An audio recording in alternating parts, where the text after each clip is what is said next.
अभिवादन स्वीकार कीजिए। ब्रजेश मिश्रा का आप देख रहे हैं द डिबेट और आज हम बात करेंगे कि किस तरह से कोरोना वायरस हमारे प्रदेश के लोगों के लिए काल बनकर आया है। लगातार उत्तर प्रदेश में इस वायरस का संक्रमण इतना भीषण, इतना विकराल, इतना जानलेवा, इतना घातक हो रहा है कि अब उत्तर प्रदेश घुटनों पर आ गया है। टेस्ट न होने से शुरू हुआ सिलसिला आज शमशान घाट तक पहुंच चुका है। हमारे प्रदेश के हमारे भाई बहन एक एक सांस के लिए संघर्ष कर रहे हैं। उत्तर प्रदेश में ऑक्सीजन की आज तक भयानक किल्लत बरकरार है। सब कुछ पता होते हुए भी राज्य सरकार की तरफ से ऑक्सीजन व्यवस्था की बहाली के लिए कोई ठोस प्रयास नहीं किए गए। न केंद्र से कोई आपात मदद मांगी गई और न वो मदद आई। 3 दिन से बताया जा रहा है कि बोकारो से ऑक्सीजन चली है। अफसोस की बात है कि वो अब तक लखनऊ नहीं पहुंची। सिर्फ लखनऊ की ही समस्या नहीं है। उत्तर प्रदेश के अधिकांश जनपदों में लोग इसलिए मर रहे हैं क्योंकि ऑक्सीजन की कमी है, इलाज का अभाव है, अस्पतालों में बेड उपलब्ध नहीं है। और ये बात मैं प्रतिदिन डिबेट में आता हूं, प्रतिदिन ये बात कहता हूं, लेकिन ये सूरत बदल ही नहीं रही है। अफसोस की बात है। हम कब तक अपने प्रदेश के लोगों को मरते हुए देखेंगे? हम कब तक अपने ही लोगों को बिलखते हुए देखेंगे? आखिर हम में इतनी निष्ठुरता क्यों? हम क्यों किसी जिद पर अड़े हुए? हमने आपात मदद भारत सरकार से अब तक क्यों नहीं मांगी कि हमारे प्रदेश के लोग, उत्तर प्रदेश के लोग मर रहे हैं, ऑक्सीजन नहीं है अस्पतालों में। निजी कोविड अस्पताल गुहार लगा रहे हैं, गिड़गिड़ा रहे हैं, एक एक घंटे के बैकअप पे किसी तरह अपना आईसीयू चला रहे हैं, लेकिन ऑक्सीजन नहीं मिली। हालात अब नियंत्रण से लगभग बाहर हैं। यह बात राज्य शासन तंत्र को समझ में क्यों नहीं आती कि कोरोना से ट्रीटमेंट में सबसे पहली चीज ऑक्सीजन है। यह ऑक्सीजन की कमी के कारण अधिकांश लोग मर रहे हैं। ऑक्सीजन गेम चेंजर है। आपको यह बात इतने दिनों से समझ में क्यों नहीं आ रही है? मैं हैरान हूं। इतनी बड़ी विपदा होने के बावजूद यह कौन सी सोच है, यह कौन सी समझ है और यह कौन सी बैठकें हैं जिनके कारण हमारी राज्य सरकार ऑक्सीजन की व्यवस्था करने में अब तक विफल है। अब तक बताया नहीं जा रहा कि कितनी आवश्यकता है और कितनी मात्रा में हम आपूर्ति दे पा रहे हैं। उसके बावजूद उत्तर प्रदेश में इंडिविजुअल व्यक्ति को ऑक्सीजन देने पर रोक लगा दी गई है। ऑक्सीजन की राशनिंग करने वाला दुनिया में शायद पहला प्रदेश होगा उत्तर प्रदेश, जहां होम आइसोलेशन में तड़प रहे लोगों के लिए ऑक्सीजन की उपलब्धता नहीं है। कंडीशन के साथ आप उपलब्ध करा रहे हैं और ऑक्सीजन प्लांट में पुलिस का पहरा बैठा हुआ है। पुलिस वाला ऑक्सीजन रिफिलिंग होने नहीं देता। कहता है कि सरकार का हुक्म है कि ऑक्सीजन नहीं देना है। यह किस प्रकार की व्यवस्था है? यह किस प्रकार की तैयारियां हैं? मुझे हैरानी होती है। यह आपकी कौन सी समझ है? आपका सरकार चलाने का कौन सा तरीका है, जहां इस प्रदेश के निर्दोष लोग सिर्फ ऑक्सीजन की कमी से मर रहे हैं? मैंने कल भी कहा था और फिर दोहरा रहा हूं कि लोग कोरोना की वजह से नहीं मर रहे हैं। उत्तर प्रदेश में कम मर रहे हैं कोरोना की वजह से, ऑक्सीजन की कमी से ज्यादा मर रहे हैं, दवाओं की कमी से ज्यादा मर रहे हैं, इंजेक्शन की कमी से ज्यादा मर रहे हैं, अस्पताल में बेड न होने की वजह से ज्यादा मर रहे हैं, आईसीयू बेड न होने की वजह से ज्यादा मर रहे हैं, घरों में तड़प रहे हैं, मर रहे हैं। ऑक्सीजन नहीं है, अस्पतालों में जगह नहीं है। और अब तो अस्पताल में भर्ती होने के बाद एक अलग किस्म का डर है लोगों में कि अस्पताल की ऑक्सीजन खत्म हो जाएगी। टेस्ट आप करते नहीं हैं, इलाज आप देते नहीं हैं, ऑक्सीजन भी नहीं देंगे। क्या इसी बात के लिए पिछले 400 दिनों से टीम 11 की उत्तर प्रदेश में बैठकें होती थी? आपके पास कोई इमरजेंसी प्लान नहीं है? एक इमरजेंसी प्लान तो ऑक्सीजन के लिए होना चाहिए था ना। बहनों भाइयों, बहुत सामान्य सी बात है। अगर आप पर कोई मुसीबत आती है, आपदा आती है, तो आप क्या खामोशी से बैठे रहेंगे या बचने का प्रयास करेंगे? मदद मांगेंगे या नहीं मांगेंगे? या यूं ही हम अपने लोगों को तड़पता हुआ मरता हुआ छोड़ दें? क्या करें? मैं प्रतिदिन आता हूं, प्रतिदिन यह बताने की कोशिश करता हूं कि टेस्टिंग कराओ, टेस्टिंग की कमी हो रही है, अस्पतालों में बेड नहीं है, बेड बढ़ाओ, आपने नहीं बढ़ाई। आईसीयू बेड बढ़ाओ, आपने नहीं बढ़ाई। दवाई और इंजेक्शन का इंतजाम करो, कम पड़ रहा है, आपने नहीं सुना। ऑक्सीजन की किल्लत हो रही है, मैं पिछले 1 हफ्ते से प्रतिदिन डिबेट में इस मुद्दे को उठा रहा हूं, सरकार ने इस बात को नहीं सुना।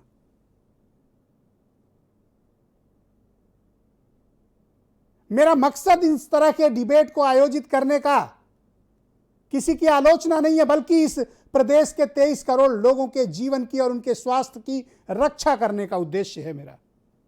मैं आपकी जिंदगी बचाना चाहता हूं, मैं आपको बचाना चाहता हूं, मैं आपके बच्चों को बचाना चाहता हूं, मैं इस समाज को बचाना चाहता हूं, और मैं सरकार को बताना चाहता हूं कि ये कमियां हैं, आप दूर कीजिए। आपकी सीरत नहीं बदलना चाहते, आप मत बदलिए, लेकिन इस प्रदेश की इस तरह की सूरत बदलनी चाहिए।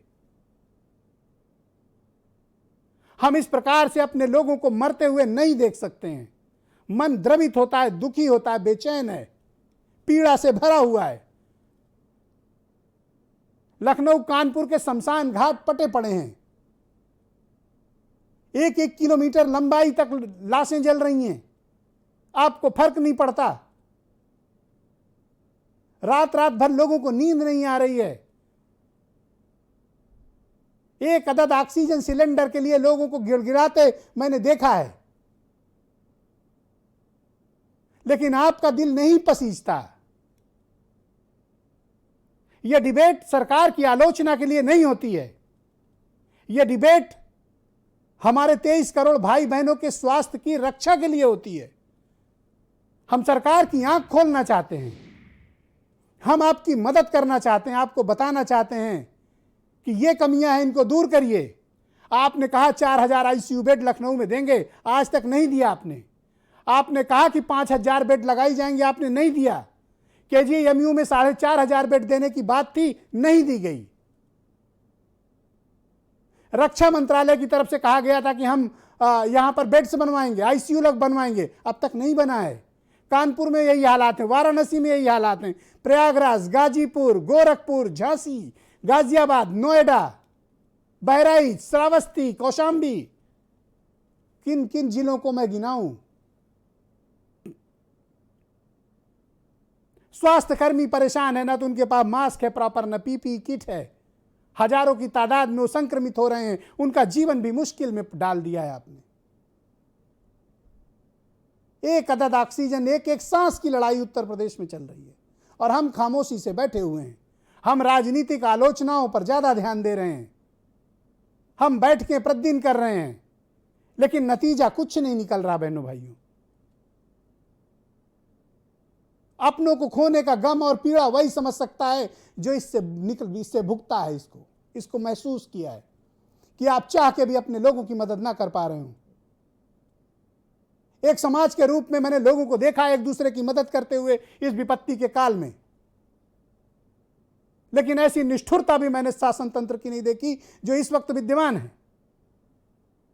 आप सुनना ही नहीं चाहते हैं, आप समझना ही नहीं चाहते हैं। विपत्ति सर पे खड़ी है, लेकिन आपकी हैंडलिंग की वजह से, टेस्ट रोकने की वजह से कोरोना का ज्वालामुखी फट चुका है। अगर समय रहते टेस्ट कराए जाते तो यह समस्या इतने विकराल रूप धारण नहीं करती।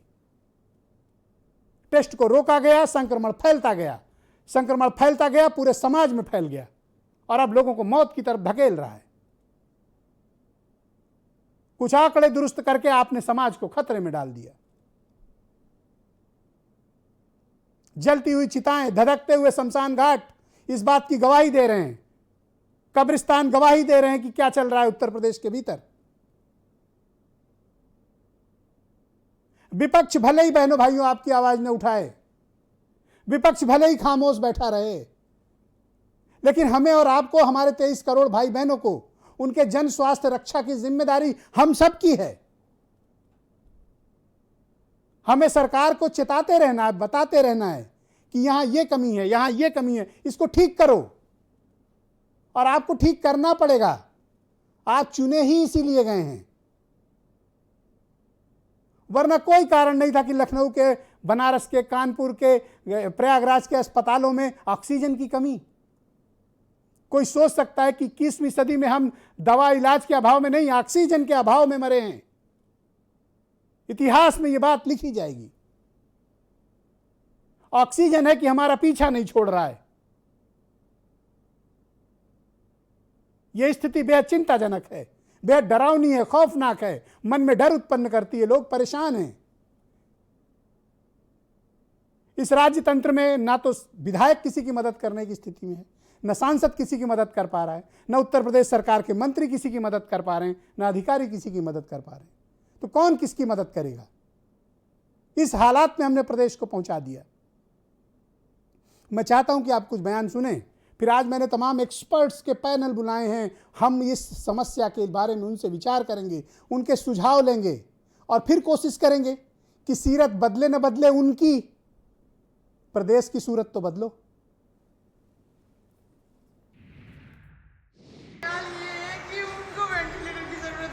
किनको? मेरे पापा को। इनके पास अवेलेबल है पर सुविधा नहीं है बोल रहे हैं। अरे और वो अभी तड़प रहे हैं। अब हम ये चाहते हैं उनकी सांस रुक जाए क्योंकि बात से वो संघर्ष कर रहे हैं। आप एक बार उनको देखो तो सही है। मेरे पिता मेडवेल हॉस्पिटल में एडमिट है और वहाँ ऑक्सीजन की बहुत ज़्यादा ज़रूरत है और वहाँ से मुझे लिख के मिला है कि आप जाके कहीं से भी प्रोवाइड करा के हमको दीजिए, और ये हमको अंदर जाने नहीं दिया जा रहा सर। और वहाँ उनकी एकदम समझ लीजिए बहुत बेकार कंडीशन पे पापा। पहले हॉस्पिटल में थे, उन्होंने कहा कि अब ऑक्सीजन नहीं है हमारे पास, अपना पेशेंट ले जाइए। हमने जैसे तैसे ब्लैक में वो सिलेंडर खरीदे हैं 40,000 रुपये के। अब ये खाली हो गए हैं तो भरवाने के लिए आए थे यहाँ पे। ये गैस की तो किल्लत है, लिक्विड है नहीं मेरे पास, और हम यहाँ पे बलरामपुर लोक बंधु के अलावा हम किसी को नहीं दे रहे। 6 डेथ हो चुकी है अब तक, क्योंकि सैफई में जो है अब सीरियस मरीज लिए नहीं जा रहे हैं, सैफई बंद है। तो सारे सीरियस मरीज हमारे पास है और हमारे पास सुविधा नहीं है सीरियस मरीजों को हैंडल करने के लिए। हमारे पास वेंटिलेटर नहीं है, जिस कारण से मरीज और तीमारदार परेशान हो रहे हैं। वेंटिलेटर तो यहाँ बताए जा रहे हैं कि यहाँ मौजूद है वेंटिलेटर। जी मौजूद है, लेकिन चल नहीं रहे हैं। सीएमओ की तरफ से बस मुझे दौड़ाया जा रहा है, बार बार मैं जा रहा हूँ तो कभी ये कहा जा रहा है कि हम अंदर गए तो कहते हैं कि आपको पॉजिटिव हो, आप बाहर जाओ। मैं बोला सर मैं RT-PCR नेगेटिव हूँ, तो कह रहे नहीं नहीं आप बाहर जाओ, उनसे बात करो। मैं निशांत बाबू से बात किया, फिर चंद्रा साहब से बात किया, सबसे वो कह रहे हैं वो जानेंगे, वो कह रहे हैं वो जानेंगे।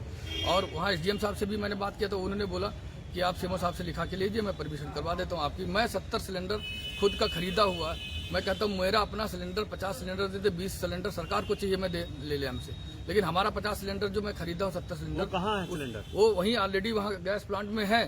मैं उसका रिसिप्ट दे रहा हूँ कि मेरे पास ये रिसिप्ट है, आप रिसिप्ट देख लीजिए। मेरा अपना सिलेंडर भरा हुआ, खाली रिफिलिंग के लिए मैं परमिशन मांग रहा हूँ, रिफिलिंग के लिए परमिशन नहीं दे। क्यों नहीं दे रहे हैं? क्या इधर से उधर दौड़ा रहे हैं, परेशान कर रहे हैं। मौजूदा हालात पर चर्चा करने के लिए हमारे साथ अमित पुरी भारतीय जनता पार्टी से हैं, डॉक्टर उमाशंकर पांडे कांग्रेस से हैं, डॉक्टर आशुतोष वर्मा समाजवादी पार्टी से, डॉक्टर वैभव खन्ना हेल्थ सिटी हॉस्पिटल के डायरेक्टर हैं, डॉक्टर दीपाली भारद्वाज मुझे नोएडा से ज्वाइन कर चुकी हैं और थोड़ी देर में डॉक्टर नरेश त्रेहान भी हमें ज्वाइन करेंगे। बहुत शुक्रिया, धन्यवाद आप सभी का इस कार्यक्रम में जुड़ने के लिए। अमित पुरी, स्थितियाँ उत्तर प्रदेश की आपको बेहतर पता हैं, आखिर क्या कारण है? और मैं आपसे निवेदन करूँगा कि आज आप सिर्फ ये बताइए, अपनी उपलब्धियां मत बताइए कि आपने क्या किया क्या नहीं किया। हालात कैसे बदलें, लोगों को ऑक्सीजन कैसे मिले, दवा कैसे मिले, बेड कैसे मिले, ICU कैसे मिले, इसके लिए आप क्या प्रयास कर रहे हैं, मुझे ये बताइए। आपकी उपलब्धियों की मुझे चर्चा नहीं करनी है। उपलब्धियों की वजह से हालात आज क्या हो गए हैं, वो अस्पताल से लेकर शमशान घाट तक पूरा देश देख रहा है। ब्रजेश भाई, मैं आपकी प्रारंभिक रिपोर्ट से अपने को संबद्ध करते हुए एक बात जो आपने बहुत शानदार कही कि सूरत और सीरत, ये दो शब्द जो आपने इस्तेमाल किए, बेहतरीन बात है। और मैं समझता हूं बेहतरीन इसलिए है कि वो दिल को छूती हुई है। ये सही है कि उत्तर प्रदेश के अंदर पिछले 3 दिनों के अंदर 600 से 800% ऑक्सीजन की सप्लाई की डिमांड बढ़ी और इर्रेगुलर सप्लाई और लॉजिस्टिक सपोर्ट प्रॉपर ना होने के कारण से कहीं ना कहीं दिक्कतें आई है। अब मैं सीधे सीधे उन मुद्दों पे आता हूं जो विषय को उत्तरित करेंगे। हर हालत में मेरी रेलवे मिनिस्टर के ऑफिस में पीयूष गोयल जी की बात हुई है। कल शनिवार के दिन में 3:30 बजे तक उत्तर प्रदेश की सीमा में ऑक्सीजन एक्सप्रेस बोकारो से रीच कर जाएगी, नंबर 1। नंबर 2, हमने 10 प्लांट लगाने की ऑक्सीजन बात की थी, एसजीपीजीआई का चालू हो गया और 5 प्लांट अगले 48 घंटे के अंदर उत्तर प्रदेश में। मेरे सामने लिस्ट है क्योंकि सुरेश खन्ना जी इसको मॉनिटर कर रहे हैं सीधे, और वो प्लांट असंभव बात है पूरी साहब, इस तरह के झूठ बोल के मत जाइए 48 कि 48 घंटे में ये प्लांट चालू हो जाएंगे। डीआरडीओ राम मनोहर 4 दिन से आप एक सेकंड सुनिए पहले बात, इंस्टीट्यूट आप 4 दिन से सोशल मीडिया पे चलवा रहे हैं बोकारो से ऑक्सीजन आ रही है, बोकारो से ऑक्सीजन आ रही है। 4 दिन से बोकारो से जो ऑक्सीजन नहीं मंगा पाया वो अब ऑक्सीजन प्लांट मंगा के ऑक्सीजन सप्लाई करोगे। 3:30 बजे तक गलत बयानबाजी आप लोग करते हैं, लोगों को झूठा आश्वासन इस मुश्किल वक्त में मत दीजिए, मत दीजिए झूठा आश्वासन। टाइमलाइन के साथ ऑक्सीजन दीजिए, टाइमलाइन के साथ सांसें दीजिए, मिलेगा, ऑक्सीजन मिलेगी। 5 ऑक्सीजन प्लांट्स अगले 48 घंटे में उत्तर प्रदेश में ऑपरेशनल होंगे। एमएसएमई सेक्टर के अंदर सिद्धार्थनाथ सिंह आग लगी हुई है और आप कुआं खोदने की बात करते हो। मैं मानता हूं कि आग लगी है, समस्याएं विकराल हैं, लेकिन एक ही ब्रश से सब पेंट नहीं किया जा सकता। क्या तैयारी है आपके पास? इंजेक्शन तक नहीं है। कहां है 4000 आईसीयू बेड लखनऊ के भीतर? बताओ मुझे, गिनाओ आप। लखनऊ के अंदर झूठा बयान देते हैं आप लोग, गलत बात कर रहे हैं। मैं उस बात को बिल्कुल नहीं मानता। लोगों को मौत की मुंह की तरफ धकेला जा रहा है। नॉन कोविड के 3 अस्पताल हमने टेक ओवर किया, सारा टेक ओवर किया कि नहीं किया? कितनी बेड है वहां पे? 70 बेड है सिर्फ वहां पे। अरे मैं बता रहा हूं किए, बताओ मुझे सबका हिसाब है मेरे पास। केजीएमसी के अंदर नॉन कोविड के अंदर को कोविड 167 बेड केवल आप चालू कर पाए हैं केजीएमसी के भीतर। क्या बात करते हैं आप? आओ मेरे से डिबेट कर ले, बुलाओ अपने किसी मिनिस्टर को मेरे से डिबेट कर ले। नहीं तो आप मिनिस्टर को बुला लेते हैं। आप गलत बयान क्यों दे रहे हैं? मैं गलत बयान नहीं दे रहा, मैं जितनी बात कर रहा हूं आपसे डंके की चोट पे कर रहा हूं, और इसको रिकॉर्ड में रख लीजिए और उस तारीख से मुझको बुला लीजिएगा। पहले ऑक्सीजन दो। ऑक्सीजन कल 3:30 बजे बोकारो से एक्सप्रेस उत्तर प्रदेश। तब तक क्या करें लोग? तब तक क्या करें? कंटीजेंसी प्लान में एयर लिफ्टिंग की भी व्यवस्था की गई है। कब तक आएगी गैस? ये ऑक्सीजन ये कल तक हर हालत में उत्तर प्रदेश के अंदर ऑक्सीजन की किल्लत नहीं रह जाएगी। बिल्कुल थम मैं कर रूल के तौर पे कह रहा हूं आपसे, कल तक ऑक्सीजन की। डॉक्टर उमाशंकर पांडे, ये स्थितियां बड़ी बेचैन करती हैं, परेशान करती हैं। आज 6 दिनों से ऑक्सीजन की व्यवस्था नहीं और हमारे पास कोई इमरजेंसी प्लान तक नहीं है। बोकारो से आ रही है, ये ट्विटर फेसबुक पे 4 दिन से बताया जा रहा है। अरे बोकारो क्या लंदन में है? ब्रिजेश जी, एक सेकंड रुकिएगा, आपकी बारी नहीं है, ट्रेन से अब आपकी बात हो गई है, अब आप बोलने दीजिए उधर।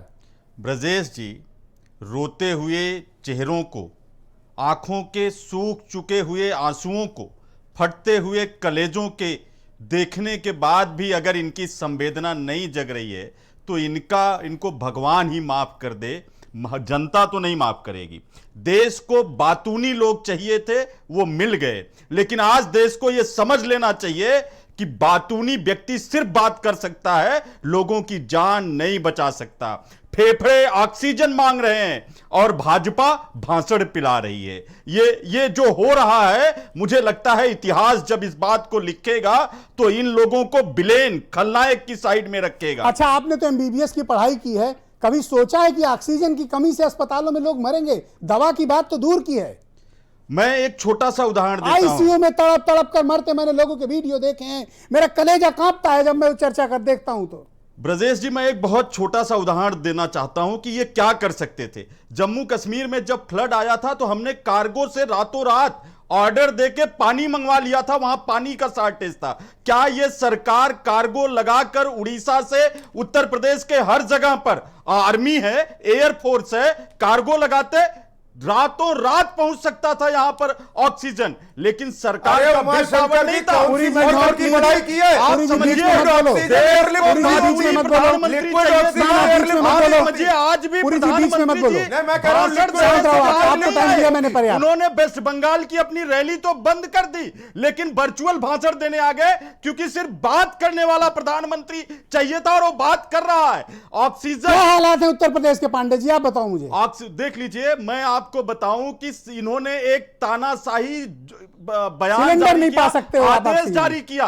मुख्यमंत्री जी ने, जिसमें कोई भी इंडिविजुअल जो होम आइसोलेशन में है उसको ऑक्सीजन सीधे बाहर से नहीं मिलेगा, और अगर वो कहीं से जुगाड़ करके अपने घर वालों को बचाने के लिए ले जा रहा है तो इनकी पुलिस उसको पकड़ ले रही है, कह रही ब्लैक मार्केटिंग कर रहे हो। और चिन्हट में इनका एसआई सुरेंद्र सिंह खुलेआम ऑक्सीजन प्लांट पर कब्जा करके 5-5 हजार एक्स्ट्रा लेकर लोगों को ऑक्सीजन दे रहा। शर्म नहीं आती है? दवाइयों की कालाबाजारी, बेड की कालाबाजारी, रेमडेसिविर की कालाबाजारी, शमशान घाट में जलाने तक के पैसे लिए जा रहे हैं, लकड़ी की कालाबाजारी। अरे कैसी सरकार चला रहे हो प्रभु? ऐसी सरकार, ऐसी ज्यादती तो जमराज भी नहीं करता है। Okay, doctor Ashutosh Sharma, thank you Pandey ji, please wait. कितनी क्रूरता थैंक यू पांडे जी, शुक्रिया, धन्यवाद। डॉक्टर आशुतोष शर्मा, क्या हालात है उत्तर प्रदेश के? क्यों यहाँ के नागरिकों को ऑक्सीजन, दवाई, इंजेक्शन, बेड्स नहीं मिल पा रही?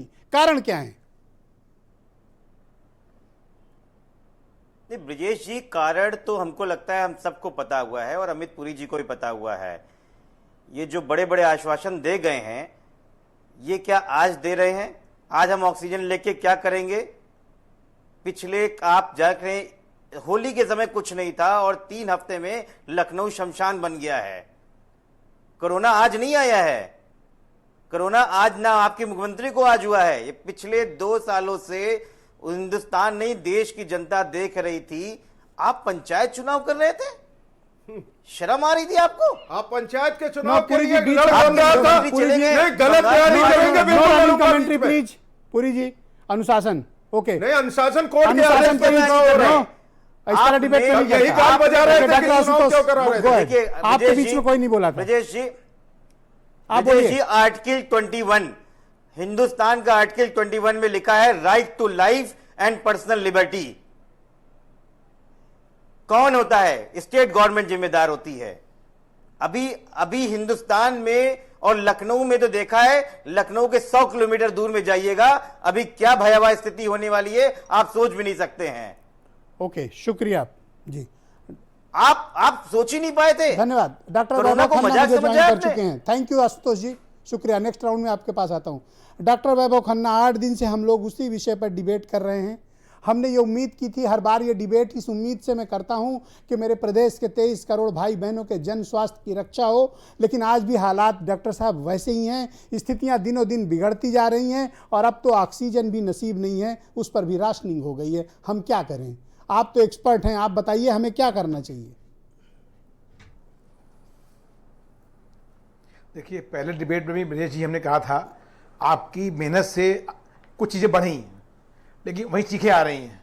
ये चीखें जो आप सुना रहे हैं, ये हमारे मोबाइल में भी रोज़ आ रही हैं, सुबह सुबह शाम आ रही हैं। हमारी अपनी गाड़ी ऑक्सीजन की वहाँ खड़ी है दीवारों पे कल रात से, और आज शाम तक हमको ऑक्सीजन नहीं मिल पाई है। अब बताओ रूट का उस पर। हमने अस्पताल अनाउंस कर दिए, सहारा अनाउंस कर दिया। इसमें एक अस्पताल है मेदांता, डॉक्टर राकेश कपूर बधाई के पात्र हैं कि उन्होंने अब तक 3 फ्लोर बना दिए हैं। उन्होंने ही अपने फ्लोर्स को चालू कर दिया है। बाकी सब अस्पताल जो अनाउंस हुए थे वो फ्लोर्स बना रहे हैं। तो हमने अब तक पीजीआई में जो बिल्डिंग नहीं थी, लिवर ट्रांसप्लांट ले ली, लेकिन फिर मैंने कहा था पीएमवाई वाली बिल्डिंग है उसको ले लीजिए। वो बिल्डिंग को ही लेंगे तो 300 बेड और ऐड हो जाएंगे आपके पास, जिसमें कि लेवल 2 और लेवल 3 बेड्स हैं। आज हमें जरूरत है वो बेसिक L2, एडवांस L2 और L3। करेक्ट बात। ये समझने की कोशिश करना चाहिए। L1 नहीं है, L1 की रिक्वायरमेंट नहीं है। हमारी रिक्वायरमेंट L2 एडवांस और L3 की है। तो क्या चाहिए हमको? हमको चाहिए ऑक्सीजन कंसंट्रेटर, बाईपैप और वेंटिलेटर्स। चलिए वेंटिलेटर नहीं आ सकते, वेंट नहीं आ पाएंगे, लेकिन बाईपैप ऑक्सीजन आ सकती है। मैं फिर कह रहा हूं, रेमडेसिविर दिमाग मत लगाइए, वो गेम चेंजर नहीं है, लेकिन steroid, oxygen and oxygen concentrator. आज की डेट में डॉक्टर वैभव खन्ना, ऑक्सीजन कितनी बड़ी समस्या है अस्पताल वालों के लिए और आप लोगों के लिए, कितनी बड़ी विपदा है आपके लिए। हम आज एक मरीज खो चुके हैं सुबह ऑक्सीजन कारण। बहुत ही इंपॉर्टेंट व्यक्ति थे, उनका बेटा था, हमने खो दिया। बहुत दुख की बात है, हमारी गाड़ी कल से खड़ी है रात से देवा रोड पे, हमको भी नहीं मिल पा रही है, जबकि आपके सहयोग से इतना लोग सहयोग कर रहे हैं, उसके बावजूद भी नहीं मिल पा रही है और अभी भी गाड़ी खड़ी है, हमारे पास ऑक्सीजन खत्म हो रही है। ये समस्या है, बिल्कुल समस्या है। मैंने आपसे क्या कहा था, ब्रिजेश जी, हमको 80-90 अस्पताल नहीं चाहिए, हमको चाहिए अस्पताल जहां L2 L3 बेड हों, हर मोहल्ले में चाहिए। मैंने फिर कहा था कि देखिए, अब आप अलग अलग अस्पताल नहीं कर सकते, कोरोना के ward is isolation ward, don't mix. Corona का अस्पताल अलग नहीं होगा, कोरोना का जो वार्ड है वो प्रोटोकॉल रखिए आइसोलेशन वार्ड का, जो हर अस्पताल में। और इतनी ऑक्सीजन की किल्लत क्यों है डॉक्टर साहब? सर्जरी बंद कर क्या हमने असेस नहीं किया था, हमने ऑडिट नहीं किया था, हमने पता नहीं किया था कि ऑक्सीजन की जरूरत है? दूसरे राज्यों के मुख्यमंत्रियों को मैंने लड़ते गिड़गिड़ाते और संघर्ष करते देखा है, अपने लोगों को बचाने के लिए ऑक्सीजन लाते, हमारे यहाँ क्यों नहीं? विजय जी, माना गलती हो गई, एक्सपर्ट ने कमी करी, जो भी किया हो गई। आज समस्या है, हमको कहना है समस्या है, उसको बचाना नहीं है। हाँ समस्या है, ऑक्सीजन प्रॉब्लम है, अब करें क्या? जितनी भी प्रदेश की इलेक्टिव ऑपरेशन है बंद कर दीजिए ताकि वहां ऑक्सीजन बच जाए। सिर्फ इमरजेंसी ऑपरेशन हर कोविड या नॉन कोविड जो भी हैं आपके वहां रखे जाएं। तभी मैंने कहा है, हर मोहल्ले का अच्छे अस्पताल में कोविड के कुछ बेड ले लो, वहां उनका इलाज करो, और कुछ बेड दो नॉन कोविड दे दो, उनकी ओटी अलग कर दो, कोविड की ओटी अलग कर दो।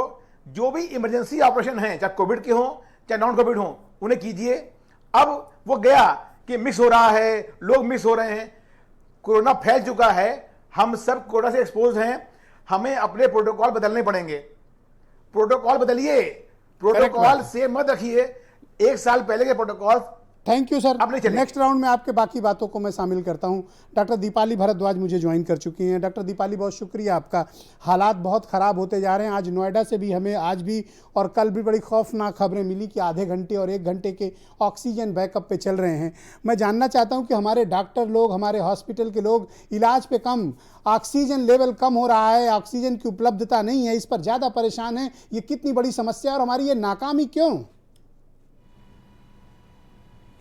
ब्रिजेश जी, नाकामी तो बहुत सिंपल है, क्योंकि समझ आना ज़रूरी है और थोड़ा लेट हो चुका है इस वक्त। आज शायद न्यूज़ आ रही है व्हाट्सएप में, आपने देखा होगा, इंडियन एयरफोर्स के प्लेन्स गए हैं और वहाँ से 23 ऑक्सीजन जनरेटिंग प्लांट्स इंडिया आ रहे हैं। मैं ये आपकी चैनल से आज सुझाव देना चाहूँगी कि CSIR ने बहुत दिन हो गए सिर्फ अमाउंट पे ऑक्सीजन जनरेटिंग प्लांट जो वो 1 दिन में हॉस्पिटल में लगा देते हैं, मेक इन इंडिया प्रोडक्ट है, वो हमारे सारे शहर के यूपी में जितने हमारे MLA हैं, MP हैं, वो अपने अपने एरिया के हॉस्पिटल्स में लगा दें। ऑक्सीजन की प्रॉब्लम भी काफ़ी ज़्यादा खत्म हो जाएगी और इसी सेकेंड वेव के चलते हम थर्ड वेव के लिए भी तैयार हो जाएंगे, क्योंकि हम लोग तो सुधरेंगे नहीं। बहुत लोग आज भी बिना मास्क के घूम के खुश हैं और हम नहीं सुधरेंगे, मगर ये वायरस ज़्यादा ही स्मार्ट है।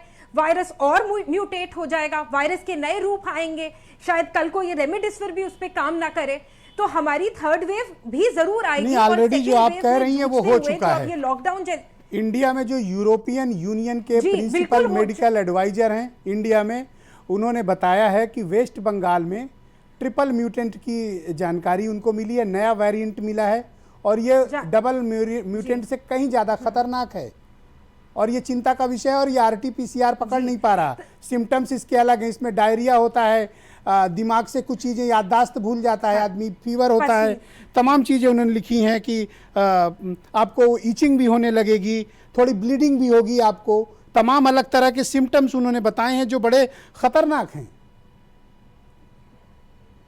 बिल्कुल, और ये और रूप बदल सकता है क्योंकि वायरस हम लोगों से ज़्यादा स्मार्ट बन रहा है।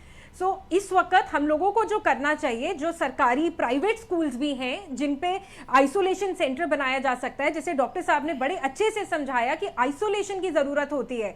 बहुत सारे लोग हैं जिनके घर में ऐसी जगह नहीं है कि एक को कोरोना हुआ है तो वो उसको अलग कमरा दे पाए, तो वो सरकार को सोचना और सूझबूझ से तुरंत काम करना बहुत ज़्यादा आवश्यक है, वरना इस झपेट में हम कोरोना की सालों साल तक भी लग सकते हैं। क्योंकि बताया यूरोपियन एसोसिएशन ने थर्ड म्यूटेशन पकड़ी, मगर मैं किसी भी चैनल में नहीं देख रही हूँ, किसी भी न्यूज़पेपर में नहीं ढूंढ पा रही हूँ कि हमारे देश में जीनोम स्टडीज कहाँ हो रही है, कहाँ पे ऑटोप्सी होके देखा जा रहा है कि जो नए रूप है वो किस तरह हमारे जी। ओके, मेरा वीडियो लिंक डॉक्टर दीपाली से टूट गया है। हम उनसे इस नए म्यूटेंट के बारे में चर्चा करेंगे जो हमें पश्चिम बंगाल में प्राप्त हुआ है। अमित पुरी जी, मैंने देखा, मैंने पहले राउंड में आपसे 2 सवाल किया, तब से मैं नोटिस कर रहा हूं कि आप 4 बार पानी पी चुके हैं। नहीं, पानी मैं रेगुलर पीता हूं। वो डोंट टेक इट अदरवाइज। आप इतना उतावले क्यों रहे, मैं तो केवल दर्शकों को बता रहा हूं। मैं जानना चाहता हूं आज की डेट में, और आप पढ़े लिखे व्यक्ति हैं, प्रोफेसर हैं खुद भी, जी बताएं, स्टैटिक्स भी जानते हैं, जी बताएं, इस देश में जितनी भी ऑक्सीजन पैदा होती है मेडिकल यूज में सिर्फ 18% ऑक्सीजन आती है, 82% ऑक्सीजन इंडस्ट्रियल यूज में जा रही है। क्या हम अपने प्रदेश के लोगों की जान बचाने के लिए कुछ दिन के लिए इंडस्ट्री बंद नहीं कर सकते? ऑक्सीजन की सप्लाई को डाइवर्ट करके अस्पतालों को नहीं दे सकते हैं? आखिर क्यों? क्या हमारे लिए हमारे भाई बहनों की जान की कोई कीमत नहीं है? इंडस्ट्री ही आपके लिए सब कुछ है, आप अपनी नीति तक नहीं बदल पा रहे हैं। ब्रिजेश जी, 4 चीजें आपकी जानकारी में इसी स्तर पे ला दूं। ऑक्सीजन प्लांट्स को 24/7 सप्लाई की व्यवस्था के निर्देश हो गए, uninterrupted supply. Commercial use of oxygen को बैन कर दिया गया। नेक्स्ट, 50,000 मीट्रिक टन हमने ऑक्सीजन इंपोर्ट करने की व्यवस्था कर दी, वो आ रही है हिंदुस्तान के अंदर। और ऑक्सीजन कंसंट्रेटर्स के ऑर्डर जर्मनी को प्लेस कर दिए गए, वो भी फिर वही बातें शुरू कर दी। मैं बता रहा हूं कि ये सारे स्टेप्स मैंने ये तीर मार दिया, ये सारे स्टेप्स लिए गए। ये कैसी बातें करते हो? ये तीर नहीं है, ये जर्मनी में ऑर्डर दे दिया, ब्रिटेन में ऑर्डर दे दिया। गवर्नमेंट ने अरे सुनो, एक सारी तसल्ली की बात सुनो। हाँ बताएं, तसल्ली से बताएं। उत्तर प्रदेश में बुंदेलखंड एक जगह है जिसकी आपने हमेशा उपेक्षा की। एक सेकंड, आप चर्चा बीच में ना करें, जिन्हें बात सुनिए, मेरी बात सुनिए।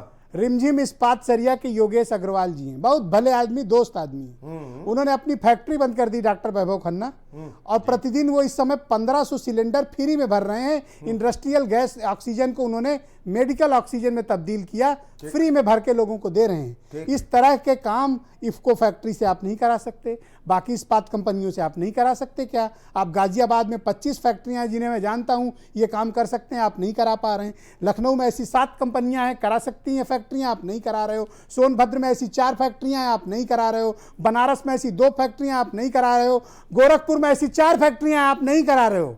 मेरी तकलीफ यह है कि आपके पास न तो नीति है, न इम्प्लीमेंटेशन है, न कोई विजन है, और न हमारे लोगों को बचाने के लिए कोई सोच है, और न कोई संवेदनशील हृदय है। मैं आपने कह लिया तो मैं बता दूं, प्रधानमंत्री के लेवल पर भी ऑक्सीजन के जितने उत्पादक हैं सबके साथ वार्ता की गई। चुनौती देता हूं, मुझे गलत साबित अरे मैं करके चुनौती के साथ ही आपकी बात को स्वीकार करके कह रहा हूं।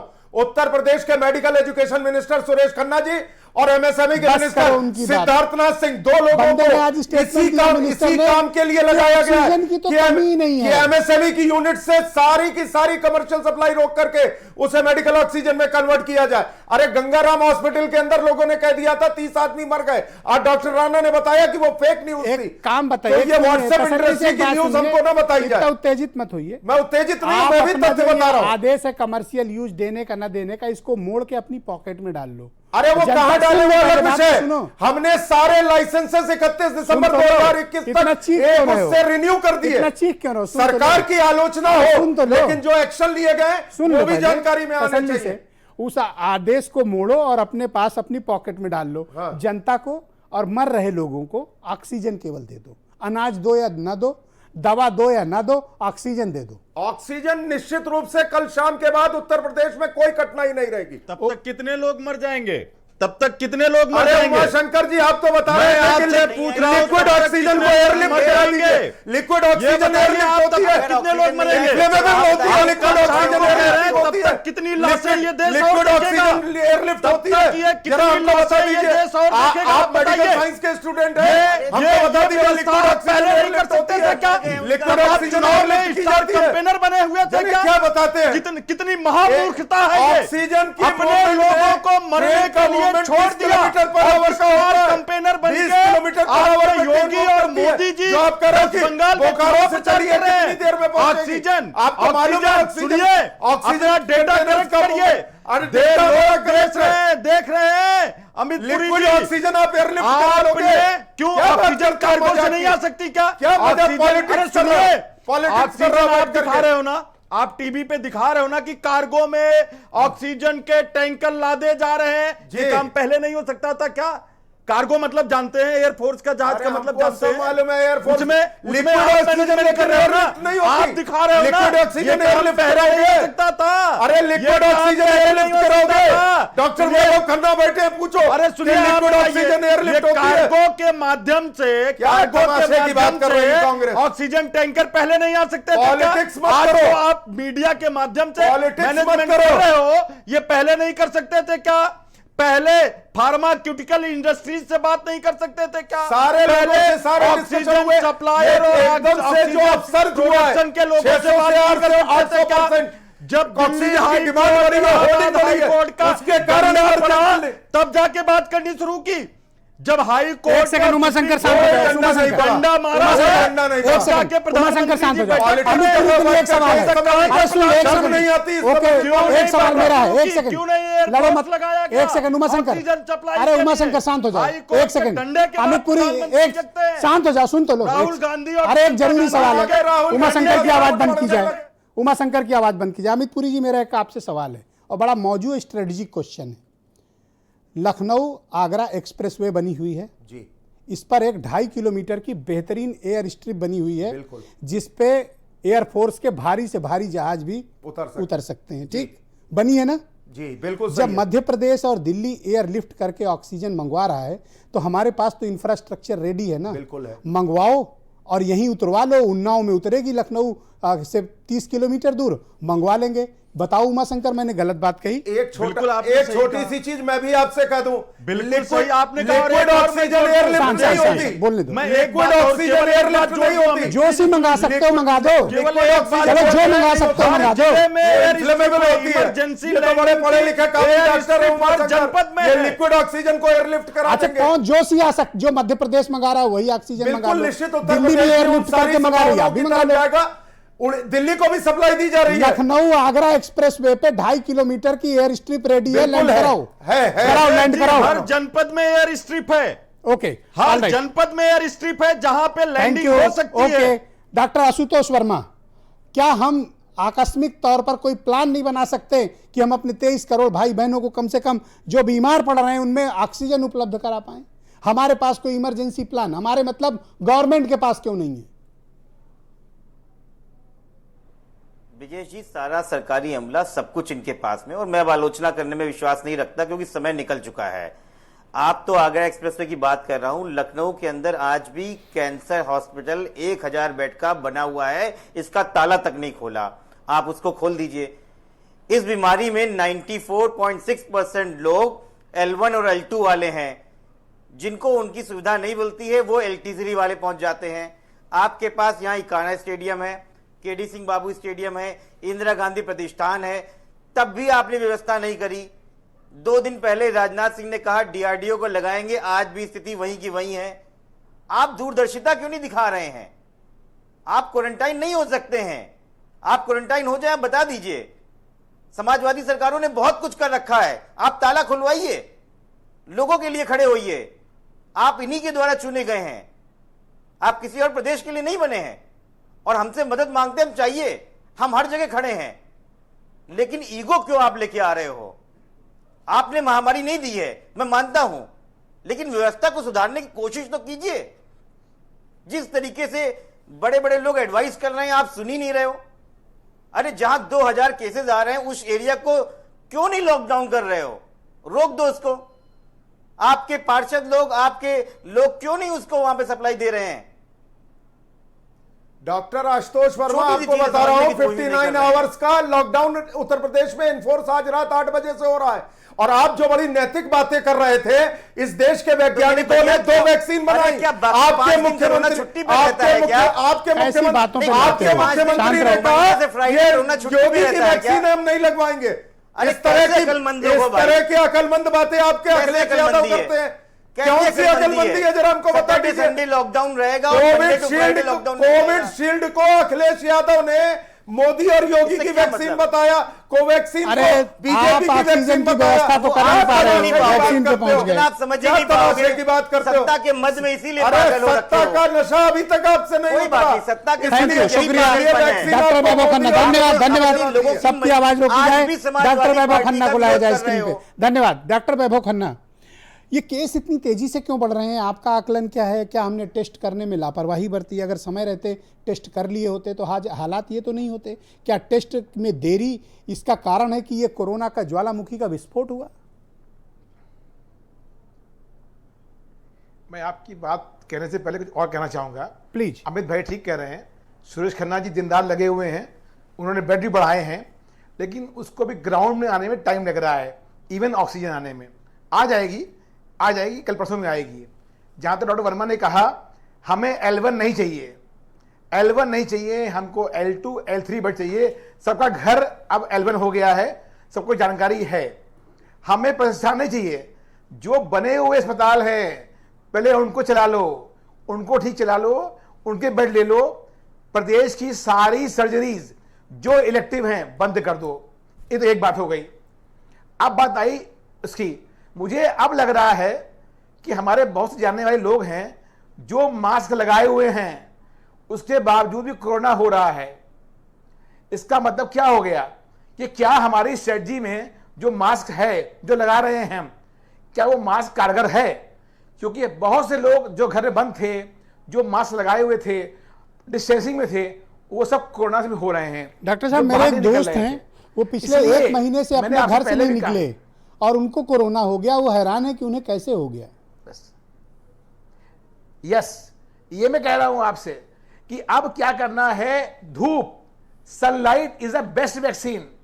प्लीज मॉर्निंग में अपने फ्रेश एयर में you have to use sunlight, pranayama, yoga, exercise. वही एक कारगर चीज है जो मैं कर रहा हूं। अच्छा ये बताओ, आप डॉक्टर होते हुए भी कैसे बचे हो कोरोना से? वो सब फिलहाल आपको नहीं हुआ, क्यों? आप क्या करते हो ऐसा? सिर्फ देखिए, मैं बता रहा हूं आपसे विजय जी, मैं सुबह टेनिस खेलता हूं, ये मेरा रोज रूटीन है। मैं सब कुछ कर रहा हूं, मैं कोरोना के मरीज देख रहा हूं, मैं ऑपरेशन कर रहा हूं और ईश्वर की दया से बचाऊं। क्यों? Because of one thing, immunity. और इम्यूनिटी सिर्फ काढ़े से नहीं आएगी, इम्यूनिटी सिर्फ लौंग से नहीं आएगी। इम्यूनिटी बहुत सारी चीजें हैं। धूप में सिर्फ विटामिन डी नहीं है, धूप तो कंप्लीट ट्रीटमेंट है। Solar energy is a complete treatment for your body.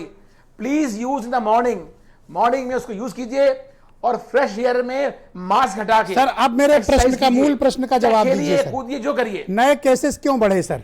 इतने तेजी से क्यों बढ़े कि हालात नियंत्रण से बाहर है? दुनिया में सबसे ज्यादा केसेस बढ़ रहे हैं, हमारे यहाँ रफ्तार इतनी भयानक। सर, जब नया स्ट्रेन आया है और ये प्रूव हो गया है कि वो एरोसॉल में है, तो मैं तो सोच रहा हूं कि केसेस और हैं, अभी कम दिख रहे हैं जो केसेस हैं, क्योंकि आधे लोग अभी भी टेस्ट से भाग रहे हैं। और इसीलिए केसेस तो आएंगे विजय जी, केसेस आएंगे। Nobody can stop. The only thing is अपने आप को करो स्ट्रांग। अगर आपने अपने आप को स्ट्रांग कर लिया, क्योंकि जो एयर में आ गई, डिस्टेंस में आ गई, लोग कांटेक्ट में हैं, और ये जो मास्क लगा रहे हैं सर, ये मास्क कारगर नहीं है, ये मास्क कारगर नहीं है। डॉक्टर साहब, मैं तो दो मास्क इस्तेमाल करता हूं, डबल मास्क लेके चलता हूं, दो मास्क लगाता हूं, डबल मास्क लगा के चलता हूं। मैं क्या करूं? मैं विजय जी कह रहा हूं। अच्छा आप बताइए। मैं छिप के रहता हूं, तब बचा हूं। आप तो चलो एक्सपोज होकर बचे हो, मैं छिप के रहता हूं। जब देखिए, आप भी फिट हैं विजय भाई, आप भी अपने आप को तंदुरुस्त किए हुए हैं, मुझे मालूम है। जो भी आदमी अपने को फिट किया हुआ है। अच्छा एक बात बताइए, जब ये प्रूव हो गया कि ये वायरस सरफेस से नहीं फैल रहा है, ये प्रूव हो गया, तो पीपी किट पे क्यों जोर दे रहे हैं?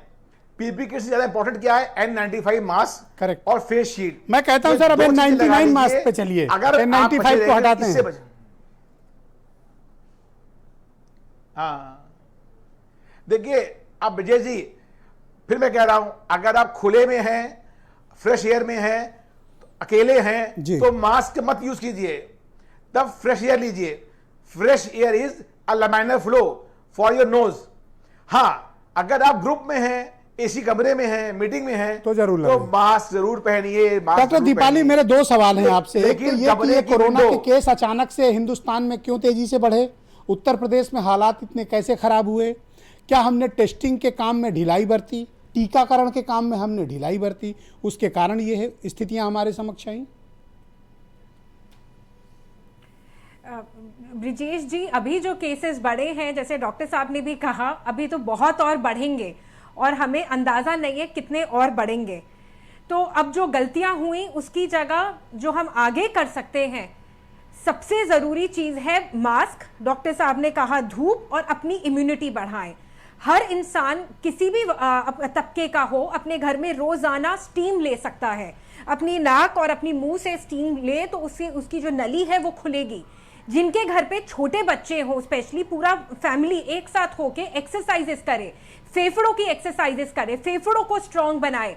सब लोग एक्टिंग कर सकते हैं बलून फुलाने की। बच्चे के लिए आप बलून भी खरीद सकते हैं कि वो घर पे बलून रोज फुलाए, तो उससे लंग्स जो है हमारे फेफड़े स्ट्रांग हो जाएंगे। प्राणायाम बहुत मदद करता है, फेशियल योगा, उससे सारी फेस और थ्रोट की मसल्स हमारी खुलती हैं। लोग इसको गूगल करके देख सकते हैं इन प्रतिक्रियाओं को। और सबसे ज्यादा जरूरी है मास्क पहनने की कला। मास्क आपने जैसे कहा आप डबल मास्क पहनते हैं, मैं भी अपनी इम्यूनिटी के लिए एक मास्क तो गले में ही रखती हूँ। 3 प्लाई मास्क अगर मैं अपने मुंह पे लगा लूं तो ये मास्क सिर्फ और सिर्फ 4 घंटे के लिए कारगर होगा, उसके बाद ये खत्म है। इसका कोई वैल्यू नहीं है कोरोना से लड़ने के लिए। और अगर मैं कपड़े का मास्क पहनती हूं तो डबल लेयर पहनती हूं। जब मैं किसी अनजान इंसान से 2 गज की दूरी से कम में, मतलब सोशल डिस्टेंसिंग नहीं मेंटेन कर पाती हूं, क्योंकि ओपीडी में ऐसा नहीं हो पाता है कि आप अपने मरीज से हर बारी सोशल डिस्टेंसिंग रख पाओ। बहुत ज्यादा जरूरी है कि जो लोग, अगर आप मास्क पे पैसे नहीं खर्चना चाहते हैं, आप अपने दुपट्टे से भी अपना मास्क बना क्या सकते हैं। बता सकती हैं कि ये संकट कब खत्म होगा? कोरोना वायरस की दूसरी वेव कब खत्म होगी? बहुत से लोग सवाल पूछ रहे हैं, अभी लाइव क्वेश्चंस आ रहे हैं मेरे सामने। ये खत्म कब होगा तो थोड़ा मुश्किल है बताना, क्योंकि मुझे लगता है मास्क की जिंदगी हम लोगों की जिंदगी में 3 या 4 साल रहेगी। ये हमारी हैबिट बन जानी चाहिए। सेकेंड वेव कंट्रोल जरूर हो जाएगी मई एंड में, मगर उसके लिए जिस तरह हमने स्टेप्स बताए, ऑक्सीजन जनरेटिंग प्लांट्स लेट आ रहे हैं मगर जर्मनी से आ रहे हैं। CSIR का इतना अच्छा हमारा सरकारी जो ऑक्सीजन जनरेटिंग प्लांट्स हैं, मुझे लगता है पूरे हर स्टेट के MP MLA को अपने फंड से जैसे भी करना चाहिए, जो बड़ी बड़ी इंडस्ट्रियलिस्ट हैं उन्हें करना चाहिए। डॉक्टर उमा शंकर, क्या आपने अपने जीवन में इस तरह के हालात कभी देखे थे कि इस तरह की परिस्थितियां होंगी कि एक एक सांस के लिए लोग संघर्ष करेंगे? और हमको बताया जाएगा कि ट्रेन से चली है ऑक्सीजन। 4 दिन से पहले माहौल बनाया गया, इवेंट बनाया गया। अब हर ट्रेन से हर 10 मिनट बाद एक वीडियो आता है कि ट्रेन फला जगह पहुंच गई है। अरे जो ICU में तड़प रहा है उसको अभी ऑक्सीजन दे दो भाई, ट्रेन बाद में दिखा लेना, PR अपना बाद में कर लेना। ब्रजेश जी, आप बिल्कुल सही कह रहे हैं। ये जितना दुखद और पीड़ादायक है, उतना ही ज़्यादा ये चिंता का विषय है कि आखिर देश और प्रदेश की बागडोर किन हाथों में चला गया है, जो सिर्फ बातों से, हेडलाइन मैनेजमेंट के माध्यम से जनता को खुश करना चाहते हैं। हमने एक कहानी सुनी थी कि एक जंगल में लोगों ने कहा परिवर्तन चाहिए, परिवर्तन चाहिए, और जंगल के शेर को हटाकर एक बकरी को, वहां का राजा, बंदर को राजा बना दिया। और जब लोग विपदा में आए तो वो पेड़, कुछ लॉजिकल बातें हो कि हम समाधान की तरफ पूरा कर लूं, पेड़ पे उछल कूद के कह रहा है कि देखिए मेरी भाग दौड़ में वो सबको पता है, जो आप बता रहे हो बिल्कुल सबको पता। और यहाँ तो भाग दौड़ भी नहीं हो रही ना ब्रजेश जी, यहाँ तो केवल भाषण हो रहा है। आप जो अभी बात कह रहे थे, कांग्रेस पार्टी ने हर जनपद में इमरजेंसी लैंडिंग के लिए वार सिचुएशन में एयर स्ट्रिप बना रखे हैं। अगर ये चाहते तो कहीं भी कार्गो लैंड कर सकता था। आपके पास कोई सुझाव है? 30 सेकंड आपके पास। ब्रजेश जी देखिए, थैंक यू, शुक्रिया आपका, धन्यवाद। बिल्कुल बिल्कुल ब्रजेश जी, पहले तो मैं इस बात को बताना चाहूंगा कि मैं प्रवक्ता के साथ में एक पीडियाट्रिशियन भी हूं, और मैं आपको बिल्कुल बता दूं कि जो आपका पहला सवाल था कि क्यों फैला हुआ, तो इस बात को समझिए कि ये कोरोना का जो म्यूटेंट है B.117, इसमें ट्रांसमिबिलिटी की चांसेस ज्यादा है, लेकिन ये पहले कोरोना कोविड-19 से ज्यादा खतरनाक नहीं है, नंबर 1। दूसरा, ज्यादातर लोगों में पैनिक स्टेट ज्यादा बनी हुई है। पैनिक की वजह से लोग घबरा रहे हैं और इधर उधर जाके एंजाइटी लेवल की वजह से वो परेशान हो रहे हैं। तीसरा, जो ये स्थिति बनी है वो ये है कि हमारा एंटीसिपेशन नहीं था और ना ही हमारे सरकारों पे वो दूरदर्शिता थी कि हम आगे आने वाली अमित वेव पुरी को जी, तैयार होंगे। आज ये भी है हमारी आपके पास परेशानी, सिर्फ और आश्वासन जिसको है, मानने को तैयार नहीं। बहानेबाजी है, एक मिनट, मीडियाबाजी है, सोशल मीडियाबाजी है, पीआर है, इवेंट है, या फिर वाकई में कुछ ठोस करते हुए आपकी सरकार दिख भी रही है? मुझे लगता है कि आलोचनाएं चाहे जितनी हो उनका स्वागत है, कोई मुझे उस पर आपत्ति नहीं है, लेकिन तथ्यात्मक रूप से जो चीजें हैं वो सामने हैं। अब कोई अगर ऑक्सीजन टैंकर की रफ्तार ट्रेन पे 20 किलोमीटर पर आवर से बढ़ा करके बता दे तो उस महान वैज्ञानिक को सलाम हो जाएगा। कोई अगर लिक्विड आपको भी ऑक्सीजन सलाम को है कि एयरलिफ्ट करा दे तो उस आप नहीं वैज्ञानिक गए। को सलाम हो जाएगा। कैसी बात क्या बातें करते हैं, क्या बातें करते हैं।